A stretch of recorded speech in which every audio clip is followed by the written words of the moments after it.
لو بتسرق صلي. من قام رمضان إيمانا واحتسابا غفر له ما تقدم من ذنبه. الكفن ما فيهوش بيوب، انت هتموت سلبوته كده مع نفسك. فلما انت تشتم وسط ناس بتشتم فالموضوع هيبقى عادي. ليه بقى اكتر حاجه شايفها ان بعد رمضان ما بيكونش نفس الالتزام ده؟ في اصلا مساله حساب وعقاب، يعني جسمك بيعتبر بيهاجم نفسه. هو فعلا سعد الله ما بيشتمش، يعني سعد الله بنكون قاعدين مع بعض في مكان اي حد بيشتم بيدفع فلوس. السلام عليكم ورحمه الله وبركاته. النهارده جينا لكم فيديو جديد هنتكلم فيه عن رمضان وفوائد رمضان الصحيه وفوائد رمضان الدينيه وازاي نلتزم في رمضان. وهدف القعده اللي احنا قاعدينها دي ان احنا نوعي بعض ان كان فايده صحيه او دينيه. وانا مش دكتور وهو برضه مش شيخ، بس احنا بنحاول ننصح نفسنا الاول وبننصح اي حد، وان شاء الله الفيديو يعجبكم ويلا بينا. طبعا احب اعرفكم، فده مصطفى سعد الله صاحبي واخويا من ايام من زمان، فان شاء الله الفيديو يعجبكم. من غير كلام كتير ندخل في الموضوع على طول. ازيك؟ بعمل ايه؟ الحمد لله. وكل سنه طيب. طبعا الاول كل سنه طيبين. قول لي بقى يا معلم، انت ايه الدنيا ماشيه معاك ازاي في رمضان؟ الحمد لله. يعني الواحد طبعا في رمضان بيحس ان هو في حماس وواحد عايز يشتغل وينجز وحاجه، ودي حاجه حلوه يعني. الحمد لله ربنا يديمها يعني. فبس الواحد يعني بيحاول يعني دايما يصحى يفضل صاحي من بعد الفجر، يعني يستغل وقت بعد الفجر ده فعلا بيبقى تحس ان الوقت طويل وتقدر تنجز في حاجات كتير يعني. طبعا الاوراد بقى كان اذكار او قران بنحاول نستغلها في الاوقات دي وبس. وبعد كده بعد ما بنفطر ونصلي المغرب، طبعا صلاه المغرب صلاه العشاء، بعد كده صلاه التراويح يعني. دي بقى برضه تحس ان الموضوع فيه ايمانيات اكتر بقى، الناس كلها متجمعه في صلاه القيام والاجواء بتبقى حلوه يعني. طب انت في رمضان بتحس لما الناس بتكون متجمعه في رمضان وتلاقي ان تحس ان كله ملتزم، ليه بقى اكتر حاجه شايفها ان بعد رمضان ما بيكونش نفس الالتزام ده ولا مثلا ربعه؟ يعني مثلا لو الجامع دلوقتي بتلاقيه مليان في 10 صفوف، ممكن في الايام العاديه ما تلاقيش مثلا صفين ثلاثه. هو للأسف ده راجع يعني لضعف إيمان بعض الناس شوية، بس هو بيقولوا في رمضان يعني الحاجات الحلوة اللي فيه إن أبواب الجنة بتبقى مفتحة وأبواب النيران كلها بتبقى مغلقة والشياطين بتبقى مصفدة. فالموضوع بيبقى سهل شوية على الواحد إن هو يقرب من ربنا، بسبب إن هو ما بيحاربش غير نفسه. النفس الأمارة بالسوء بس هي اللي بتحارب نفسك تبقى اصعب من الشيطان. يعني انت الشيطان ممكن تقاومه، انما ان انت تقاوم نفسك دي تبقى اصعب بالنسبه لي صراحه. فعلا. بس في فرق برضه صغير، ان الايام العاديه قبل رمضان كنا بتحارب اتنين، بتحارب الشيطان وبتحارب نفسك. فدلوقتي الموضوع خف شويه، بقى واحد لواحد. اللي هو لما انت في رمضان اللي هو الافكار اللي بتجيلك، هو لما الافكار دي من دماغي، فين بقى الشيطان؟ يعني انا دماغي اسوأ من الشيطان نفسه. بس الحمد لله يعني. بس نقدر ان حاجه نستفادها من شهر رمضان، ان لو واحد قدر يلتزم برمضان على قد ما يقدر قدر المستطاع، ان شاء الله ربنا يعينه انه يكمل بعد رمضان، الا لو اذا ضعف بقى او حصل له انتكاسه في حاجات صغيره كده يعني. بص، هو انا من وجهة نظري اهم حاجه انت لو يعني بعدت عن الشهوات، ان كان الاكل او الشرب، والشهوات التانية بقى ان كان بقى النوم، ان انت تفضل نايم طول النهار. يعني اللي بيفضل نايم طول النهار ده انا طبعا ما اقدرش اقول ان هو صيامه صح او غلط، بس انت بتضيع نفسك اجر كبير ان كان اجر ديني وان كان فايده صحيه. طبعا هو كان حياتك، انت وراك شغل وراك حاجه بتعملها، فانت بتضيع. انت ايه لازمتك في الدنيا انت كده؟ هقول لك حاجه، انا قرات في كتاب كان بيقول ايه، لو انت عاوز تعرف ايه لازمتك في الحياه، يعني لو انت عاوز تعرف انت ايه لازمتك في الدنيا او انت عاوز تبقى ايه لما تكبر، بص تخيل نفسك انت مت واتدفنت، وبعد ما اتدفنت الناس دفنوك ومشوا وراحوا قعدوا في العزا بتاعك. بعد في العزا بتاعك دي الناس اكيد بتتكلم عنك، تحب الناس لما انت تموت بقى يتكلموا عنك يقولوا ايه؟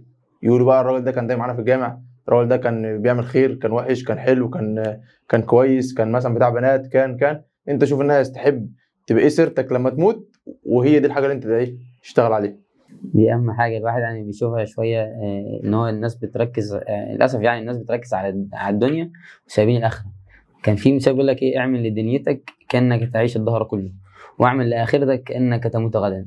فالواحد المفروض على قد ما يقدر يحط في باله ان الاخره دي ممكن تيجي كمان دقيقه ولا ساعه. هو دلوقتي كله بيشتغل اللي هو بقى عايز اجيب فلوس واعمل بتاع، فاللي هو الكفن ما فيهوش بيوب، انت هتموت سلبوته كده مع نفسك، مش هتاخد حاجه معاك للاسف.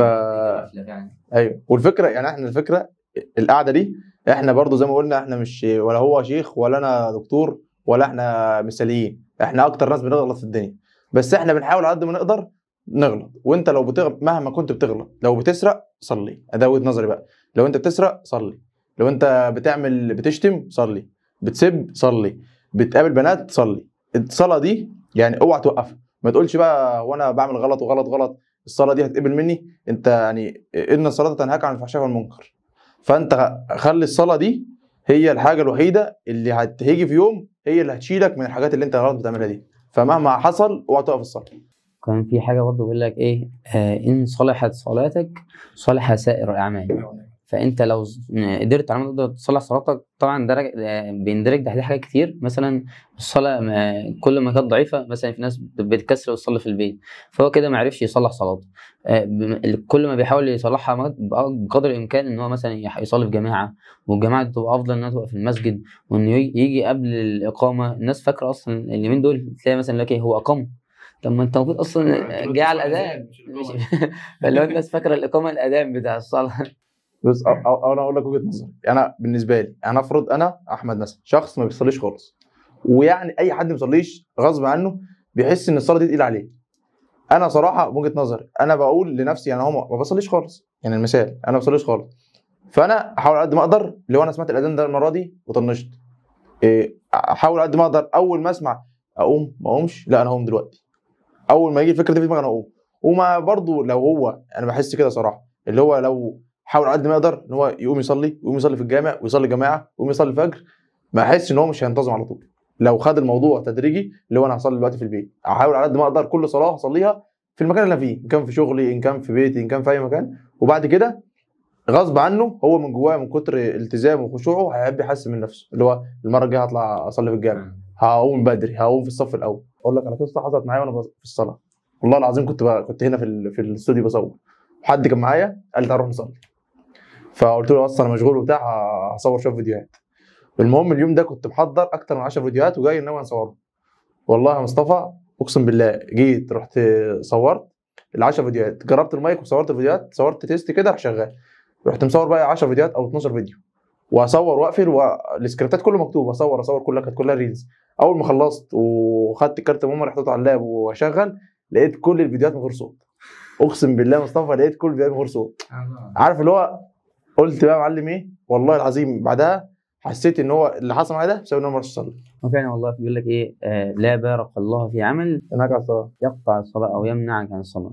ففعلا والله مفيش حاجه ربنا هيبارك فيها طول ما هي بتعطلك عن طاعه او عن حاجه كمان فرض اساسي. هقول لك برضه حاجات عن الصلاه سريعا. الصلاه اصلا حاجه، يعني في حديث بيقول لك ايه، اول شيء يحاسب عليه يوم القيامه هي الصلاه. صحت بسعر العمل. اول حاجه اصلا بيحاسب عليها المرء يوم القيامه ايه؟ الصلاه. فدي زي ما بقول لك ايه، دي عماد الدين. لو الصلاه وقعت فانت كده وقعت، انت خلاص ايا كان كنت بتعمله بح يعني. تعمل خير وتتصدق وتعمل زكاه، بس يعني سبحان الله هي برضه جايه في الترتيب اركان الاسلام. هي الاولى في الافعال، الشهاده الاولى في الاقوال، يعني انت بتقول اشهد ان لا اله الا الله. انما الفعل اللي فعلا المفروض بتعمله انت بايدك او بجسمك هو فعلا الصلاه. اول حاجه ان انت تعملها هي ان تقيم الصلاه. انت ممكن تسقط عليك الزكاه، ممكن تسقط عليك الحج، ممكن يسقط عليك الصوم، بس الصلاه ما بتسقطش عليك. انت حتى مهما كنت لو بتموت تصلي بعينك، فده ما بيسقطش عليك، فاهم يعني؟ ممكن كل الحاجه تسقط عليك الا ده. تمام والله. تعال بقى ندخل بقى في حلول عمليه شويه في حوار الصلاه. هقول لك ازاي على قد ما نقدر نلتزم بالصلاه. انا برضه بنصحني بنصحك، يعني بنصح اي حد ان شاء الله يسمع البتاع. يعني انت بتقول الحاجات اللي جابت معاك، وان شاء الله يعني احنا لحد دلوقتي برضه يعني اكيد في تقصير مننا، ومحدش طبعا يقدر يوصل لمرحله احنا بس مجرد دي نصائح، والله بننصح بقى نفسي قبل ما انصحك يعني. هنبدا بالمثال الصغير خالص من اول الواحد ما بيصليش خالص وازاي يبدا يلتزم. هي اصلا فكرتنا دلوقتي احنا مع الشيطان ومع النفس ان هو بيجي لك في الحاجات الصغيره خالص لحد ما تمنعك عن الصلاه. مثلا انا دلوقتي شغال، ومهما كان ايا كان الشغل يعني شغال، فانت بتبقى مثلا بتسمع الاذان فانت بتقول خلاص ماشي، طب هخلص اللي في ايدي وهروح مثلا، او مثلا بتكسل. هو فكره انت اول ما تسمع الاذان اعرف ان ممكن ولله مثل الاعلى يعني ان في مثلا حد بينده لك، المدير بتاعك بينده لك، انت طبيعي بتنفزع كده وتجري ويلا وتروح اذا كان ابوك او المدير بتاعك بينده لك، فانت بتسيب اللي في ايدك وبتجري، فاهم؟ وسبحان الله برضه يعني ولله المثل الاعلى لما ربنا يندهك، يعني لما تسمع الاذان بتاع الصلاه سيب اللي في ايدك واطلع صلي. ده هيبقى بتعين نفسك ان انت تحاول تلتزم على الصلاه، وبنفس الوقت بتلبي نداء ربنا ليك. فدي حاجه بس تمنع بها وسواس الشيطان عليك. وحتى انت مجرد ما اتوضيت فانت خلاص كسرت العقده اللي بينك وبين الشيطان، الموضوع هيبقى سهل. كل ما كان امكانيه تصلي جماعه وفي مسجد هتلاقي انت نفسك بقيت حاسس بروح ايمانيه كده اعلى، هتعينك على الصلاه الجايه. انما انت لو صليت في البيت بيبقى فيها ضعف شويه في الصلاه، بسبب انت بتبقى لوحدك، ما بتبقاش خاشع، بدوبك بتصلي الفرض وتقوم، ولا بتحس بخشوع، ولا بتختم الصلاه بالاذكار ولا حاجه، بيبقى بحيث الموضوع تقيل عليك. فالموضوع ضعيف. كل ما خليته في جماعه، سبحان الله برضه يعني في حاجه في الصغيره كده، صلاه الجماعه اصلا بتعادل 27 ضعف من الصلاه اللي انت فرد، فثواب عظيم يعني. حتى كان في واحد من الصحابه مش متذكر اسمه بالظبط، كان قاعد 40 سنه ما يقطعش صلاه الجماعه، يعني كانش اصلا بيقطع صلاه تكبيره الاحرام. فجه في مره فوت صلاه العشاء، ففضل يلف على المساجد كلها ان يشوف في في حد مثلا في جماعه بتقيم فيها ولا حاجه حتى لو صغيره يصلي معاها، ما لقاش. فزعل جدا، فراح البيت وصلى العشاء 27 مره عشان يعادل ان هو جماعه. دي كانت مره. فالواحد يعني لما بيجي يبص لاحوال الصحابه الواحد يعني بيزعل على نفسه والله لما واحد يكسر عن صلاه الجماعه او يسيب فرض. تعالى بقى نقول ايه فضل صيام شهر رمضان يعني. ففي حديث عن الرسول صلى الله عليه وسلم كان في معناه يعني من قام رمضان ايمانا واحتسابا غفر له ما تقدم من ذنبه. يعني معناه كده ان انت خلاص اللي ورا كله ده صفر. انا شفت واحد بيقول شيخ يعني مش فاكر مين، كان بيقول يا معلم ان انت لو صليت، لو قصدي عملت سنة رمضان، طبعا التزمت فيه بقى وبعدت عن الشهوات والتزمت تمام يعني، وده بنيتك ان انت ده لربنا، انت كده من بعد رمضان انت صفحة سيئاتك صفر، صفحة بقت بيضة بعد كده. يعني انت تخيل ان انت غير كمان غير ليلة القدر اللي هي اصلا في رمضان، اللي هي دي شوف بقى هتغفر لك قد ايه. فانت يعتبر لو انت دخلت رمضان ده والتزمت فيه انت كده بتطلع من رمضان ابيض، يعني حسناتك زادت وسيئاتك كلها راحت. حتى في قصه اتروت في زمن النبي صلى الله عليه وسلم، كان في اخين دخلوا الاسلام مع بعض في نفس الوقت معنى يعني. ففي واحد منهم كان مجاهد في سبيل الله فاستشهد، والاخر توفى بعده بسنه. ففي صحابي طلحه بن عبيد الله راى في المنام الاثنين دول، في واحد منهم اللي هو الاولاني كان منتظر، والتاني هو اللي دخل، اللي هو اللي مات بعديه سنه دخل الجنه قبليه. فاستغرب من المشهد، فراح حكى الموقف للنبي صلى الله عليه وسلم. فهو راح للنبي هيحكي له المنام، فقال له ألم يبلغ رمضان بعده؟ فهو لما حد يبلغ رمضان عدى على رمضان لما انت بتدخل رمضان ولما يعملوا بايمان واحتسابا، فاللي هو انت غفر ليه وزوده مرتبه، فبقى اعلى من مرتبه الشهيد. فواحد بقدر الامكان يحاول يستغل الفرصه الجميله دي، يعني زماننا اليومين دول ما عادش فيه جهاد زمان زي الاول، فنقدر نستغل بقى في فرصه ان احنا نعدي مرحله مرحله الجهاد، وان احنا نتعب بقى وجد. الموضوع كان شاق جدا يعني، فرحمه ربنا بينا ان احنا الحمد لله بلغنا رمضان، نتمنى ان شاء الله يتقبله منا ايمانا واحتسابا باذن الله. الحمد لله. عايزك بقى تقول لنا كده لو في مثلا فوائد صحيه في الصيام في رمضان كده. بص احنا هنحاول نجيب الموضوع بايه، قعده عادي كده نتكلم بالحب. انت في رمضان هنفرض ان انت هتصوم، يعني في مقوله بتقول غاندي بتاع الهند ده من اكتر الناس اللي كانت بتصوم، بس كان بيقول لك ايه ان اي حد في العالم ممكن يصوم، بس مش الحكيم هو ده اللي هيعرف يفطر. يعني فطارك او طريقه فطارك اهم من الصيام، عشان احنا معظم الناس او 80% من الناس بتحس في رمضان بخمول بتعب وكسل وكده. اي حد بيحس بخمول وتعب وكسل وان هو منتخ دايما في رمضان، ده كده صيامه صحيا مش مظبوط. يعني دينيا هو عارف هو عمل ايه، انما صحيا هو كده مش مظبوط. عشان انت المفروض في رمضان دي اكتر فتره انت بتكون نشيط فيها، ده لو انت برضو مظبط فطارك. يعني انت وده اكبر دليل ان في حروب كتير اتعملت في رمضان. يعني انت متخيل انت فطرت ومش قادر تتحرك، ده كان صايم وبيحارب، فانت ايه انت على الله يعني. فهنجيب بقى ايه فوائد الصيام واحده واحده. انت مثلا الصيام اول ما بتبدا تصوم بعد عدد ساعات، ده جسمك بيبدا يعني ينظف كل السموم اللي في جسمك بيبدا يفرز مواد او زي خلايا كده بتهاجم جسمك. يعني جسمك بيعتبر بيهاجم نفسه، الخلايا دي بتمشي في جسمك اي حاجه مضره بتبدا تاكلها. ده بالمعنى العام يعني، اللي هو ماشي في مثلا حبوب هشيلها، في جراثيم هشيلها، في جلد ميت هشيله، في لا قدر الله اورام خبيثه او كده هتتشال. يعني انت في ناس من اللي عندهم يعني بعد الشر السرطان، من بعض نصايحهم ان هم يصوموا. ليه؟ عشان انت جسمك بيعالج نفسه. وفي برضه يعني انت الغريزه طبيعي، الغريزه عند الكائنات الحيه كلها ان هو لما بيتعب بيمنع عن الاكل. يعني الحيوانات لما بيتعب بيمتنع عن الاكل، يعني يعتبر نفسه السد. انما انت بقى كبني ادم، معظم الناس اللي هو انت تعبت، لا كل بقى، كل وعبي. فانت الغريزه الصح ان انت لما بتتعب، اللي هو انا بمتنع عن الاكل، دي غريزه فيك، اللي هو بمتنع عن الاكل عشان ايه؟ جسمك يعافي نفسه. اللي هو انا همتنع عن الاكل، فالاجسام المضاده والكرات الدم البيضاء بتبدا تفرز بكتير، يبدا بقى يهاجم الايه؟ الجراثيم او ايا كان الايه الحاجه الغلط اللي عندك. انت جسمك مفروض عشان يعني الجهاز الهضمي والقولون بقى وبطنك ومعدتك والامعاء الغليظه والدقيقه تتنظف، لازم تاخد وقت. فانت مفيش انسب وقت من رمضان بتكون الدنيا معاك مظبوطه فيه، اللي هو انا هادي ما باكلش كتير، المفروض ما باكلش كتير والدنيا تمام معايا. وزي ما قلت لك ان في رمضان مع الصيام بيبدا يجدد الدوره الدمويه لجسمك كله. فانت لما تجدد الدوره الدمويه لجسمك كله، ده بيحسن الصحه العامه لقلبك، وكميات الدم اللي داخله وكميات الدم اللي خارجه، ولو في دم فاسد هتلاقيه بيطلع من جسمك. فبرضه الصيام مهم للقلب. ولو جينا نبص بقى للحته النفسيه، فانت المفروض انت في رمضان يعني زي ما قلنا انت بتجاهد اي حاجه وحشه. فانت برمضان ده يعتبر، والصيام ده، ان انت بيقوي شخصيتك. ليه؟ لان انت بتقدر حتى لو انت يعني حتى لو انت مش ملتزم في رمضان، يعني حتى لو انت مش ملتزم في غير رمضان، تيجي في رمضان يعني بتبتعد عن الاكل، عن الشرب، عن النوم، عن الخروجات، عن اي حاجه، وتحاول تلتزم على قد ما تقدر. وده بيقوي شخصيتك. والاحسن ان انت تاخد دي كبدايه وتبدا بقى بعد رمضان، لان انت ايه يعني ده بيساعدك ان انت تكمل حياتك بشكل احسن. وبرضه في رمضان بيزيد افراز هرمون النمو. فانت هرمون النمو ده لما يفرز في جسمك بكميات كبيره، يعني الطفل اول ما بيتولد هرمون النمو ده بيبدا يزيد عنده، يزيد لحد ما يوصل للبلوغ، وبعد كده الكميات فيه بتقل.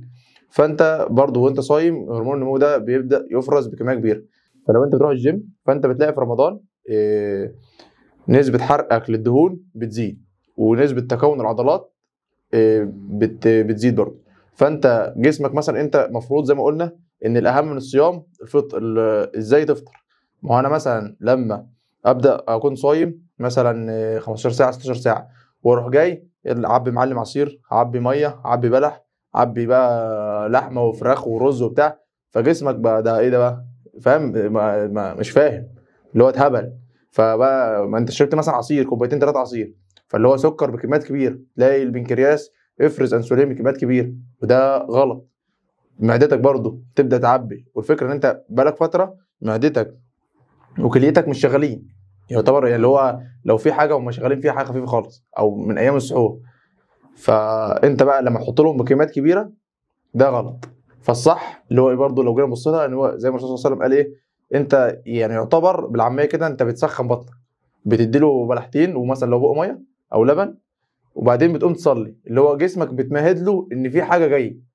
مش تروح ضارب له عصير. اللي هو انا مثلا تخيل انت مثلا عربيه بقى لها سنه مش شغاله، وتروح جاي واخدها مشوار بقد حياتها ومن غير ما تسخنها، من غير اي حاجه، يلا هنجري دلوقتي، مستحيل تكمل معاك. فطبيعي يحصل لك خمول عشان جسمك بيحاول يعدل الهبل اللي انت عمال تعمله ده. فالاحسن حاجه في رمضان ان انت تعملها ان انت تظبط اكلك، وتظبط يعني طريقه تعاملك مع الفطار نفسه. هو الفكره برضو يعني الفكره العامه ان اي حد يعرف يصوم، اي حد هيعرف يصوم. بس الفكره ان في ناس بتفضل صايمه وهي نايمين. اللي هو صايم وهو نايم ده ما بيستفادش بالصيام صحيا يعني. اللي هو انا صايم وانا نايم، انا كده كل اللي شغال في جسمي الاعضاء، فانا كده ما بحرقش حاجه، فانا كده ما بزودش حرق، ما بشغلش بطني، ما بشغلش الدم، ما بشغلش دوره دمويه. فكل الفوائد اللي قلت لك عليها دي لو انت صايم وصيامك كله نوم انت ما بتستفادش بيها. الفكره بقى بتشتغل لما انت بتبدا انا صايم ما باكلش، معتمد على الحاجات اللي عندي، وبتحرك بقى وبحرق وشغال، ده بقى بيبدا ايه؟ يديك الفوائد اللي احنا اتكلمنا عنها دي. وبرضه من اهم الحاجات اللي بتقول لك ان الصيام ده مهم، ففي اصلا دكاتره وفي دراسات علميه ثبتت ان ان في ناس بيكونوا تعبانين ومش مسلمين، يعني مش مسلمين ولا مؤمنين، بتلاقيهم الدكاتره بينصحهم ان هم يصوموا. ليه؟ اللي هو انت علاجك ان انت تصوم، صيامك ده جسمك يعتبر هيعالج نفسه. فكان في قصه مش فاكرها قوي، القصه دي بتقول ايه؟ ان كان في واحد مش فاكر في انهي حرب، هو حد امريكي تقريبا، ان هم ايه اتصاب وعنده يعني اتصاب بمرض في العظم او حاجه زي كده. فالمهم راح لكذا دكاتره قالوا خلاص انت ايه انت كده شكرا، مش ما فيش علاج يعني. فالمهم راح لحد مسلم نصحه ان هو ايه يصوم، بس هو كان صيامه مش زي صوم المسلمين، هو كان بيمتنع عن الاكل بس بيشرب ميه. فالمهم جسمه مع شهر شهرين إيه اتعالج وربنا شفاه. فالراجل ده من ساعتها بقى عمل زي مكان كده او زي مثلا جمعيه خيريه بتحافظ على الصيام وكده، وهو مات وابنه كمل الموضوع ده وحفيده.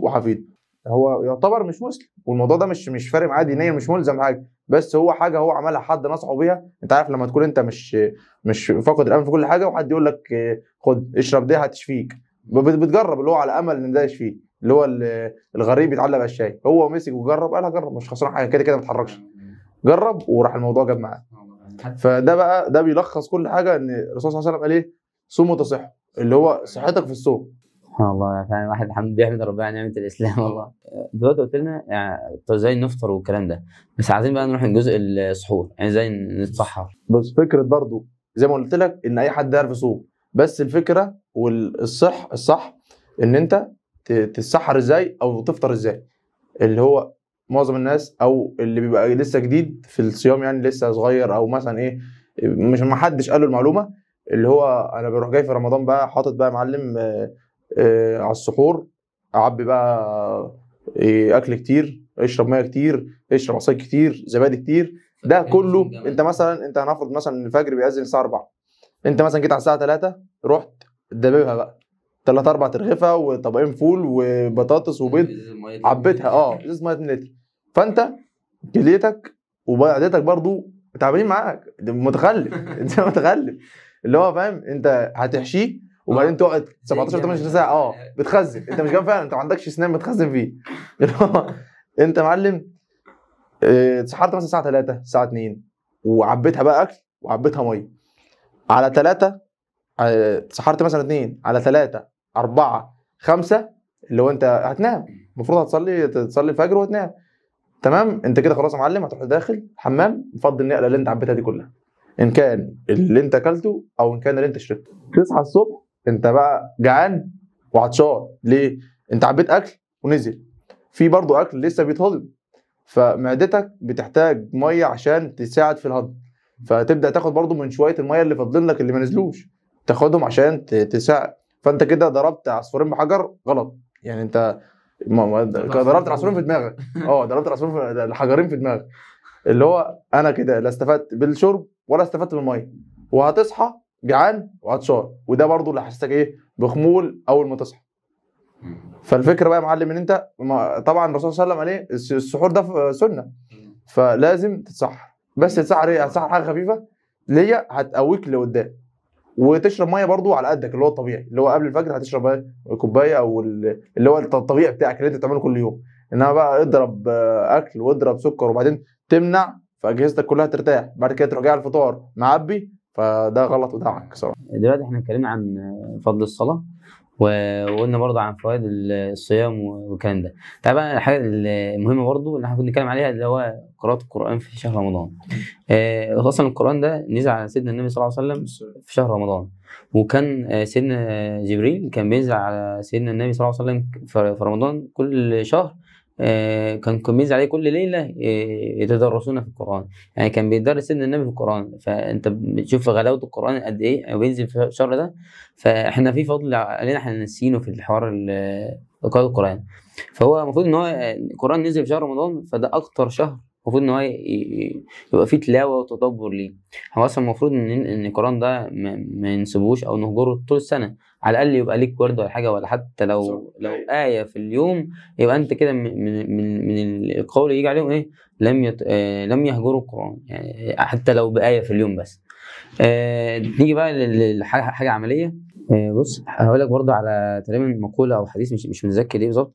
فكان بيقول لك ايه: يشفع القران لصاحبه يوم القيامه فيقول القران: تركته في الليل لا ينام، سهر بي يرتلني، فيا رب شفعني فيه. فالقران نفسه سبحانه وتعالى لما انت بتقراه وبتفضل سهران بيه او بتتلوه اناء الليل او اطراف النهار، فبيجي يوم القيامه يشفع لك. فاللي هو احنا فعلا محتاجين حد يشفينا، حتى لو بحسنه. الله اعلم هيجي يوم القيامه هيبقى موقفنا ازاي، اللي هو ولا ولا الحاجات اللي بنعملها تساوي حاجه مقابل الذنوب الكتير اللي احنا بنعملها يوميا وحاجات.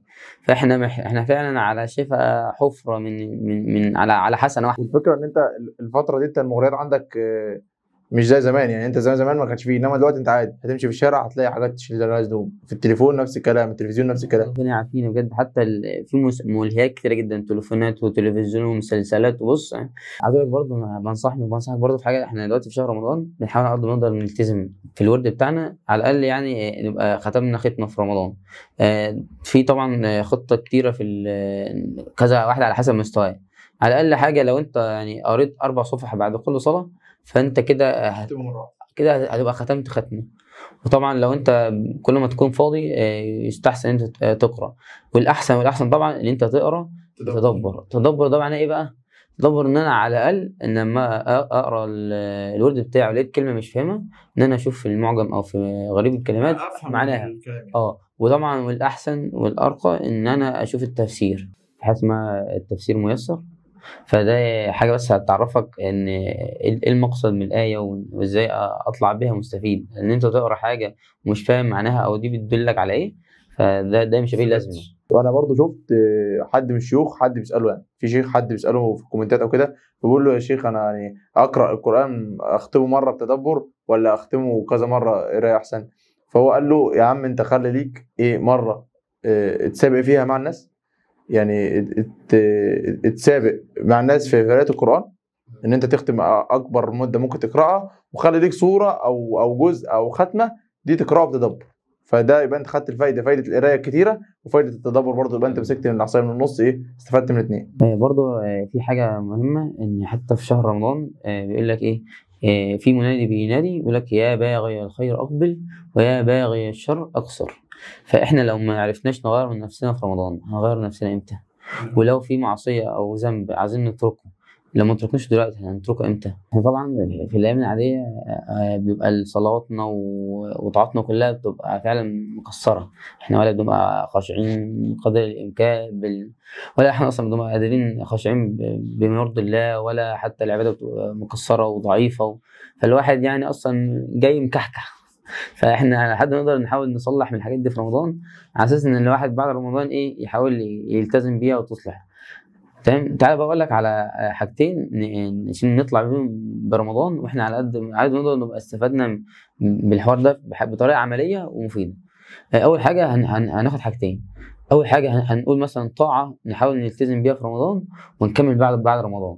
والحاجه الثانيه ذنب معين احنا بنعمله نبطله في رمضان، وبنفس الوقت نكمل ان احنا نبطله في رمضان. فتعالى بقى ناخد تدريجيا كده حاجه. تعالى بقى مثلا ناخد طاعه معينه ونحاول مثلا نطبقها، او ناخد مثلا كذا مثال ونحاول نتدرج فيه على حسب ما انت ايه تشوف مثلا مستواك وتبدا تمشي على المستوى ده. مثلا ناخد مثال، مثلا لو واحد مثلا بيصلي الصلاه، يعني بيصلي صلاه ويسيب صلاه، مثلا يقول لنفسه احنا طبعا في شهر رمضان، فانت الموضوع بيبقى سهل معاك في ان انت تلتزم بحاجه يعني. فنقول مثلا في رمضان ان انا لازم فيش يوم يعدي غير لما انا مصلي الصلاه. ده واحد مثلا يصلي صلاه ويسيب صلاه. الفكره ان انت يعني انت 80% من الناس بيبقى ملتزم في رمضان، فاللي يخليك ملتزم في رمضان في وسط ما انت تعبان، وراك شغل، وراك صيام وعامل مجهود وتعبان، والصلاه بتيجي ما بتقومش صلاه في البيت، انت بتروح لا صلاه في الجامع. فاللي يخليك تعمل كده وانت تعبان يخليك تعمل كده وانت مرتاح. في مقوله كمان ان لو انت قدرت يعني تلتزم بعاده لمده 40 يوم او من 40 ل 60 يوم، يعني عدد فعلا التزمت بيها لمده 60 يوم او ل 40 يوم، فصدقني هيبقى بعد كده الموضوع سهل خالص. هو يمكن التعب كله في اول 40 يوم بس. في كتاب قوه العادات بيقول ايه؟ بيقول ان العاده دي على حسب ما انا فاكر يعني بيتكون من 3 حاجات: الاشاره، والعاده نفسها، والجائزه اللي بتاخدها بعد العاده او الفايده اللي بتاخدها.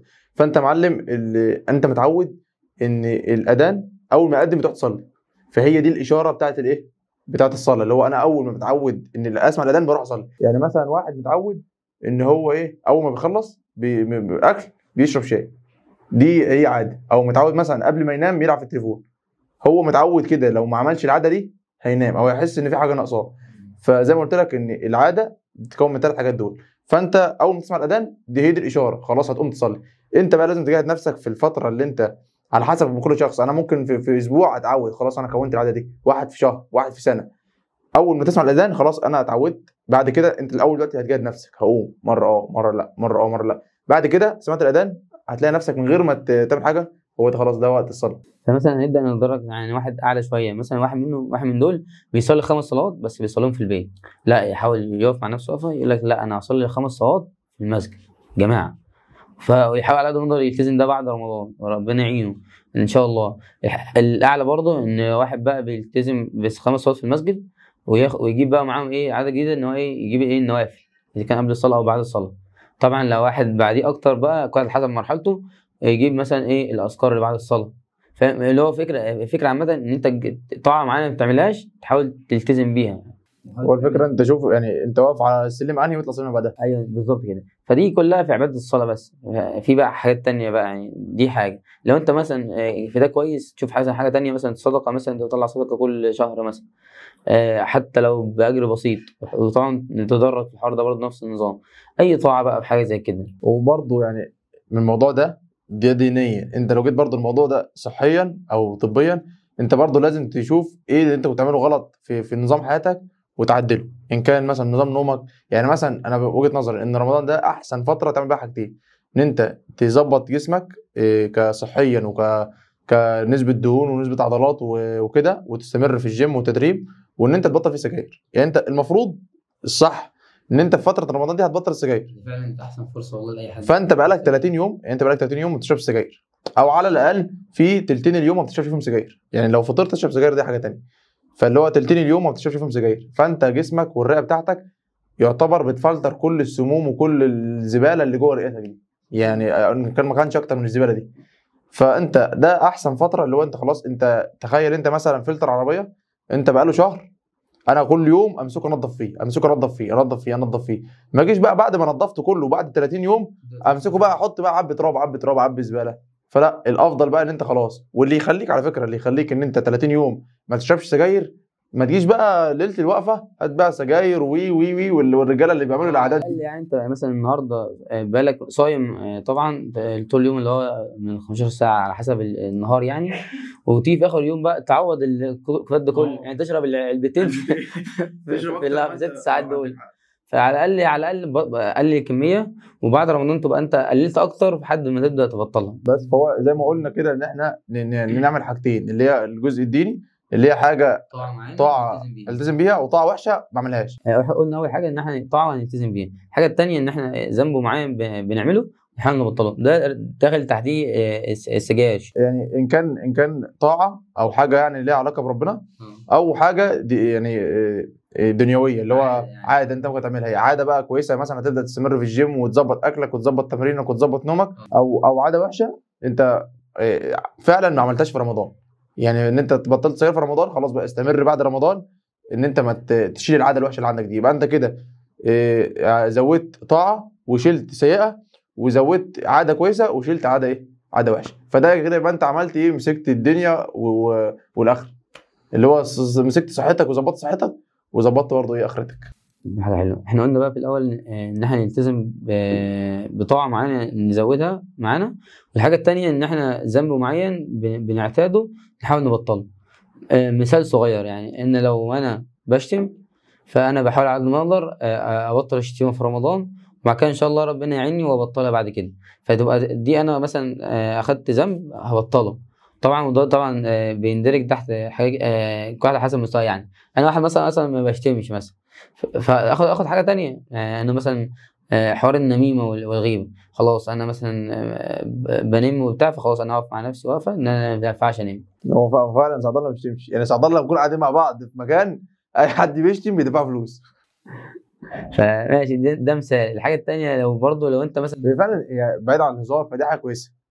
احنا قلنا ان مفيش حد كامل، اللي هو فكره ان انا دلوقتي اي غلطه هعملها هتجاز عليها حتى لو مبلغ بسيط، او فكره ان انت في حوار، في اصلا مساله حساب وعقاب. بالظبط. حتى لو هو في القعده ممكن ما نعملش او ما نلتزمش بالاتفاق اللي اتفقنا عليه، بس هو فكره يا جدعان اي حد هيشتم هيدفع كذا. طبعا ولله المثل الاعلى. يعني فكره الحوار انت اصلا لما تغلط ان اصلا كده ربنا هيحاسبك. بس للاسف عندنا بيبقى في غياب وعي شويه عن ان في حساب. هو الفكره ان انت يعني كل واحد في وسط اصحابه بيكون واخد راحته. بيحاول بقى يتروش شويه، فالموضوع بيجي للسنه دي. فانت برضه انت بتبقى قاعد مع ناس كلهم بيشتموا، فانت الموضوع بيساعدك على يبقى سهل. انت اصلا بتعتاد ان الناس بتشتم، فلما انت تشتم وسط ناس بتشتم فالموضوع هيبقى عادي. هو فكره ان انت لما تكون في وسط اصحابك عمال تشتم وتخبط وتضرب، بتلاقيك نفسك في البيت ما بتعملش كده. ليه؟ لان البيئه اللي انت فيها في البيت مش هينفع تعمل كده، ولو عملت كده هتلاقي في عقاب بيترد عليه. انما في وسط اصحابك هو هيشتم انت ترد عليه، تعلي عليه، كله يعلى على بعض. طبعا ده كله طبعا زي ما انت قلت راجع للبيئه. لو انت طول ما انت حاطط نفسك في بيئه صالحه هتصلح، وطول ما انت حاطط نفسك في بيئه فاسده فالموضوع الفساد هيجي عليك. طبعا ده كل واحد على حسب مستواه. قلنا طبعا الواحد ما بيشتمش يحاول يبطل شتيمه، واحد مثلا بينام او بيغتاب يبطل الغيبه، واحد مثلا بيسمع اغاني. ده طبعا خطوه حلوه جدا ان انت تبطل تسمع اغاني في رمضان. في الموضوع ان شاء الله يبقى سهل عليك ان انت تبطل تسمع اغاني. وحاجه برضو نقطه في حوار اغاني بالذات، يعني حوار اغاني انت لما تسمع اغاني لوحدك انت بتاخد عليها ذنب بس ان انت بتسمعها، انما لما بتنزلها في ستوري او فيديو او حاجات انت بتنزلها انت بتاخد ذنب كل حد بيشوفها. ولو حد بقى عجبته اغنيه ونزلها فانت بتاخد سيئات سياريه. انت بتاخد تشوف هو مثلا بيسمعها كل مره، تخيل ما بالك بقى اللي عجبته ده نزلها عنده ستوري. انت عملت لو عارف لو جبت شجره وجبت تحتها 2 وكل 2 حط تحت 2، فانت بتاخد اصلا سيئات وانت ولا على بالك. اللي هو الذنوب الجاريه دي وحشه. هو بس ان انت تجهر بذنب ده اكبر من انت تبقى بتعمل ذنب في السر. فربنا يعافينا طبعا من الذنوب اللي في الجهر. طبعا دي حاجه ربنا يعافينا منها يعني. بس احنا دي الملخص لاخر حته، ان احنا بس طاعه نلتزم بيها على قد ما نقدر، وذنب معين بنعتاده ونحاول نبطله. ونفس الفكره برضو ان هي عاده صحيه تفضل تعملها مستمر، وعاده صحيه وحشه كنت بتعملها تبطلها. طبعا ده لو انت فعلا فيه تلتزم في الشهر ده، وطبعا ده احسن فرصه. يعني شهر رمضان انت لو ما عرفتش تتغير فيها تتغير امتى؟ ده احسن، ده انسب وقت ان انت تغير في نفسك. وزي ما قلنا في الاول ان انت بتجاهد نفسك. يعني انت الشيطان متسلسل، فاللي هو انت اي حاجه بتجيلك في دماغك اعرف ان ده من نفسك. فانت لو غيرت نفسك ولقيت كده، زي ما قلنا في الاول انت قبل رمضان بتجاهد نفسك وبتجاهد الشيطان. انت بقى لو خليت نفسك دي في صالحك هتبقى انت ونفسك على الشيطان، فده يبقى نقطه في صالحك. ففي نهايه الفيديو احنا كده هلخص لك الكلمتين اللي احنا قلناهم، اللي هو انا هقول لك من الناحيه الصحيه او من الناحيه الحياتيه اللي انت المفروض تعملها، او اللي انا بنصح نفسي بيها وبنصحك بيها. لو شايف ان انا اقوله ده مناسب ليك اعمله. ومصطفى هيقول لك برده من الناحيه الايه الدينيه. فانت حاول على قد ما تقدر في رمضان تظبط سحورك وتظبط فطارك. يعني اي حد قلنا هيقدر يصوم، بس مش اي حد هيعرف يظبط سحوره وصيامه، عشان تقدر تستفاد من الناحيه الصحيه والطبيه على قد ما تقدر. وحاول على قد ما تقدر تلتزم ان انت تعمل تمرين، حتى لو هتتمشى كل يوم مثلا ساعه او ساعتين. اللي هو مثلا شوف مثلا افطر وشوف ابعد جامع عندك ممكن تروح له تتمشى له. ده تعمل مجهود بحيث جسمك يتعود ويقلل نسبه الدهون ويزود الحرق وكده، ويبقى انت بدات عاده كويسه هتكمل بيها بعد رمضان. وتشوف برضو عاده وحشه انت كنت بتعملها وشيلها، ان كنت بقى بتشرب سجاير، كنت اي عاده صحيا بتاذيك، طالما انت قدرت توقفها في رمضان انت اكيد هتقدر توقفها بعد كده. ومصطفى هيقول لنا بقى الايه الجزء الدين. طبعا الملخص اللي احنا برضه قلناه ان احنا طبعا عرفنا مقدار شهر رمضان ان ابواب الجنان كلها بتبقى مفتوحه، وابواب النيران كلها بتبقى مغلقه، وان الشياطين بتبقى مصفده. فده انسب وقت فعلا تغير فيه من نفسك. فيا ريت نغتنم الوقت ده. وطبعا برضه اتكلمنا عن فضل الصلاه، وان قد ايه اهميتها، وان قد ايه ركن اساسي في الدين بتاعنا. احنا برضه اتكلمنا عن فضل الصيام وقد ايه هو يعني بيحكم النفس شويه والهوى عن الكلام ده. واتكلمنا عن ثالث نقطه اللي هو قران وفضل قراءه القران في الشهر الكريم ده. واخر حاجه قلناها ان هي نصيحتين نحاول على قد ما نقدر نلتزم بيها، اللي هو طاعه معانا نحاول ندوم عليها، ومعصيه معانا بنعملها ونحاول نبطلها. وان شاء الله فعلا لو قدرت تمشي على البرنامج اللي احنا قلناه ده، واللي هو احنا برضو بنحاول ننصح بيه نفسنا قبل ما ننصحكم، فاحنا كده لو التزمنا بالبرنامج اللي احنا قلناه ده، فباذن الله يعني يكون قدرنا نطلع من رمضان باكبر فايده ممكنه. فربنا طبعا يثبتنا ويثبتكم ونقدر نلتزم بالبرنامج ده ان شاء الله. بس برضو حابب افكركم ان الدال على الخير كفاعله، فلو انت شايف ان الكلام ده فعلا مفيد او في حتى افاده لو حتى بنسبه 1%، فابعته للناس اللي بتحبها واللي انت شايف ان هم ممكن يتغيروا للاحسن. وطبعا اللي بيدل على حد على خير فهو كفاعله انت. فانت لو حاسس ان في فايده ابعته للناس اللي بتحبها او الناس قريبه منك اللي انت ترجو منها انها تتغير وتبقى للاحسن. فبرضه ما تنساش تدعمنا بلايك، وفي اي حاجه مثلا شايفها غلط او حابب نحسنها او كده يا ريت تكتبها في التعليقات. وفي اخر الفيديو زي ما قلنا لو عجبك الفيديو ما تنساش تعمل لنا لايك وتسيب لنا رايك، ولو شايف ان في حاجه احنا قلناها غلط او يعني غلطنا فيها انت ممكن تقول لنا نصيحتك او تقول لنا رايك. احنا في الاول وفي الاخر زي ما قلنا هو ولا شيخ ولا انا دكتور، فاحنا بندردش مع بعض، دي قعده صحوبيه. فاللي هو هنحاول ننصح بعض، يعني كان انا ومصطفى قاعدين بننصح بعض وصورنا بعض وبنوريكم الايه الكلام اللي احنا دردشنا فيه. فلو عجبوا الفيديو ما تنساش بقى تنزل تشترك في القناه وتفعل الجرس وتشترك في قناه مصطفى، هتلاقيها برضه تحت في الديسكربشن، وتسيب لنا رايك في الكومنتات. ولو في اي حاجه خدعتنا، احنا زي ما احنا قلنا ان هو ولا هو شيخ ولا انا دكتور، احنا قاعدين قعده صحاب كده بندردش مع بعض وبنشوف هو بيفيدني وانا بفيده، وبنحاول نطلع الفايده دي للناس اكتر تستفاد بيها. فلو شايف حد من قرايبك حد من صحابك ممكن يستفيد من الكلام اللي احنا قلناه ده، شير له الفيديو. وبس كده يا معلم. السلام عليكم. عامل ايه في رمضان بقى يا معلم؟ الحمد لله اهو الحمد لله. صوم طيب الاول، وقول لنا يعني يومك بيمشي ازاي اول في اديني رمضان. سؤال بعد كده سيب لي ارد. والتاني مات بعديه توفى بعديه بسنه. فانتوا سنك ليه؟ كان في فكره في دماغي. انت ما بتديش تلبس حلية الحاجه عندي. معلش كمل. ايمن الاول بقى. ايه انا لسه عايد. كنت بكلم واحده من بعد بتطلع من الزقازيق. كمل من الاول عشان الناس. نسكافيه خلص. اخر بق ده بشع، عارف اللي هو الايس كوفي؟ ايوه بشع ده ايس بكرهه. لاتيه. ده ايس كوفي ميكس. الحمد لله يعني. نعمة الاسلام بجد والله يعني. خلص ها؟ تعال بقى ندخل. قلت لك المهم ميه عشان نقدر نسلي بيه. لا ميه. انا صراحه ايه؟ شيل الحته عشان اخر والله دي غلط. احنا عيد دي وحشه. ما انت جباولو. طلعنا من رمضان باكبر فايده. قول ان شاء الله، قول ان شاء الله. فاحنا كده ان شاء الله اكشن. بس عشان في حاجه في اللعب لا مؤاخذه. ستوب يا ابني.